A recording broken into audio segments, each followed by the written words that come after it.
नमस्कार दर्शक बंधु पवित्र रामनवमी उपलक्षे समस्त दर्शक मान बहुत सारा अभिनंदन। आसंता काली रामनवमी उपलक्षे सारा भारत वर्ष उत्सव मुखर उठी प्रत्येक राम मंदिर रे आसंता काली सकाळु हजार हजार श्रद्धालु भक्त मान भिड़ लगे प्रभु श्रीराम पूजा अर्चना करने।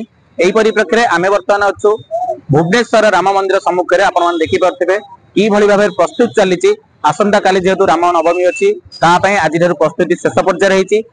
भक्त माने सकाल जो हजार हजार लाइन भिड़ रुए सकाल भक्त मानकर से बैरिकेड व्यवस्था होती सहित देखिए के सुंदर भाव में आलोक सुसज्जित होती राम मंदिर सज्जित कराई। आम आपण मंदिर चतुर्पार्श्व देखिए बर्तमान आप देखिए कि भाव में सुसज्जित कराई प्रस्तुत चलुची आसंता काली जेहेतु आसंता काली हजार हजार भक्त मान भिड़ रही है सकाळु प्रभु श्रीराम दर्शन करने प्रभु कृपा लाभ करने से ही दिन टाक स्मरण करने आज प्रस्तुत तार जोरदार चलती श्री राम मंदिर जो भुवनेश्वर अच्छी शेष पर्यायर पहुंची। आप देखते बर्तमान ये चित्र देखिपे आम राम मंदिर सम्मुखर चित्र देखा कि भाव में लाइट रे सज्जित कराई बैरिकेड व्यवस्था कराई शांति श्रृंखला सहित समस्त भक्त माने प्रभुंकर दर्शन करें।